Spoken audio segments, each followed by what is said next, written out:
E no vídeo de hoje, uma decisão recente da juíza da 5ª Vara do Trabalho, lá de Brasília. E talvez você se pergunte, mas você, Mariana, falando de justiça do trabalho? E na verdade, eu vou comentar sobre essa decisão incrível que essa juíza deu, pedindo para que o advogado reduzisse a contestação dele, que tinha 113 páginas, para no máximo 30. E também vou aproveitar para te dar algumas dicas sobre petição inicial.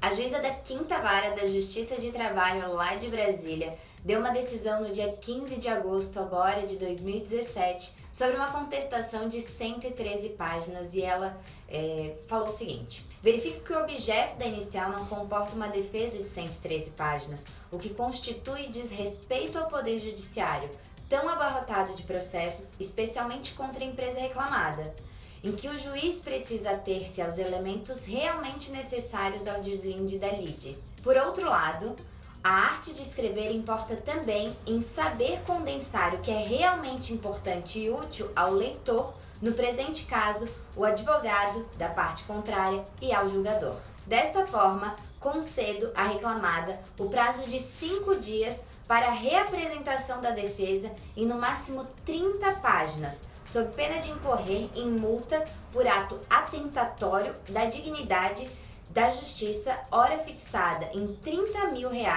sujeita à execução imediata, respeitosos protestos da reclamada.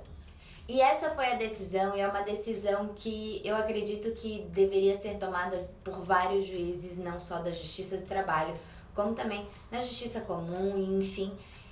Acontece que tem muito advogado que precisa falar muito para falar coisas extremamente simples. E eu decidi hoje dar algumas dicas sobre petição inicial e peças processuais. É claro que, como eu já falei várias vezes aqui no canal e também para quem me segue no meu Instagram, se você não me segue no meu Instagram, esse é o meu Instagram.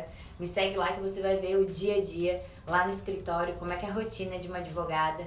E você, no Instagram, perceberá que a minha rotina como advogada não é uma rotina bem comum, como esses advogados que trabalham muito com o judicial, porque eu, de fato, trabalho na maioria das vezes com o extrajudicial. E quando a gente precisa, infelizmente, acabar colocando os nossos casos e nossos litígios para dentro do fórum, geralmente quem faz essas petições é a doutora Pamela. Eu fico realmente quase que exclusivamente na parte extrajudicial. Agora, é muito importante entender que uma petição inicial para uma notificação extrajudicial não tem lá grandes diferenças, além do endereçamento, que na petição inicial você vai mandar para o juiz competente, e na notificação extrajudicial para aquela parte notificada. E além disso, uma outra e talvez, no meu ponto de vista, a última diferença entre uma notificação e uma petição inicial seria que a petição inicial ela possui alguns requisitos processuais, como por exemplo o valor da causa, e a notificação extrajudicial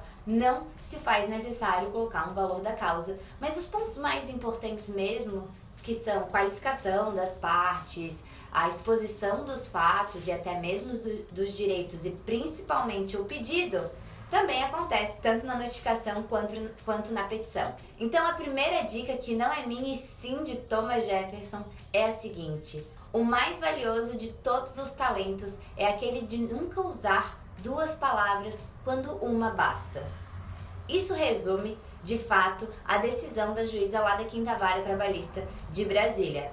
A verdade é que se você consegue se fazer entender com apenas uma colocação, com uma expressão, por que ficar colocando, reafirmando aquela situação várias vezes? Realmente não esqueça que as pessoas estão sempre corridas, que tanto o judiciário quanto o seu notificado, enfim, nós precisamos de informações diretas quando se diz respeito à petição e notificação. A gente não está falando de escrever uma doutrina, levantar diversas teses, e sim de uma peça para resolver um problema. Aí é que tá. O que é a sua petição inicial? O que é a sua notificação extrajudicial? Nada mais do que um pedaço de papel onde você coloca o seu problema e uma sugestão de como resolvê-lo, né? Tanto que, ainda que você acabe endereçando para o juiz competente ou para realmente a parte, em forma de notificação extrajudicial, a sua ideia é: eu tenho um problema, preciso resolver e gostaria de resolver desta forma. Eu não preciso ficar falando isso várias vezes, de várias formas.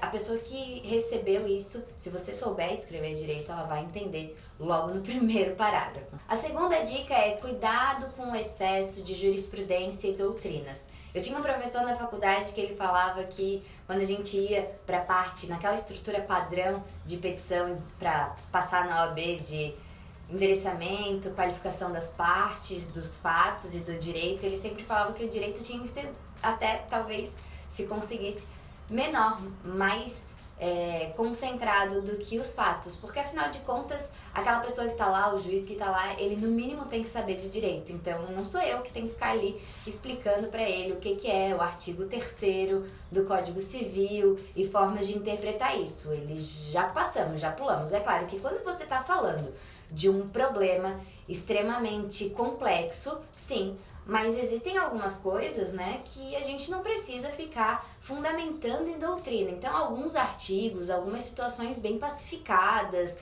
onde não existe sequer dupla interpretação, não existe sentido algum você inchar a sua peça, seja notificação, seja uma petição, com doutrinas ou com jurisprudência de algo que realmente é simples, é óbvio.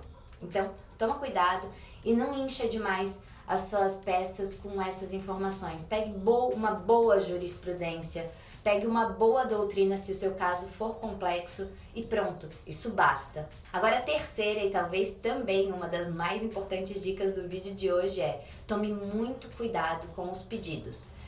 A verdade é que você escreveu, qualificou todo mundo, explicou o que aconteceu, quais foram os fatos e até mesmo deu um direcionamento para o juiz ou para outra parte quanto à situação jurídica daquele problema.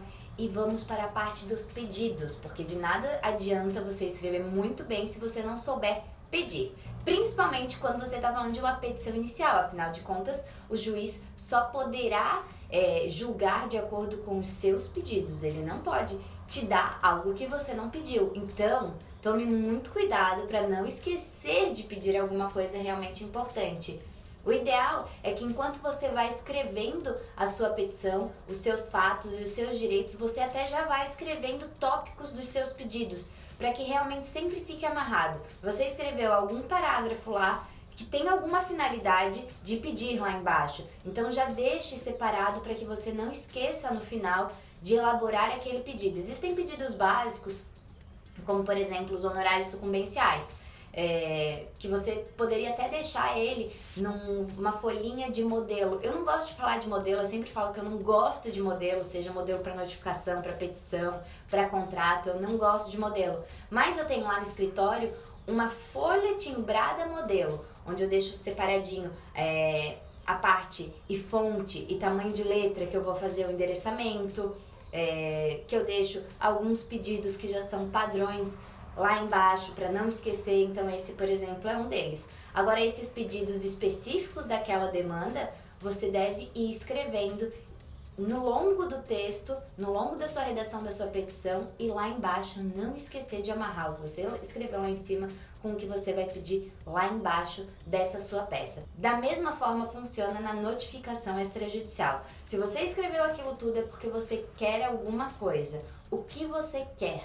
A pessoa que vai receber aquela notificação extrajudicial, ela vai ler tudo que você escreveu e no final ela vai querer em resumo, o que eu preciso é isso, isso, isso.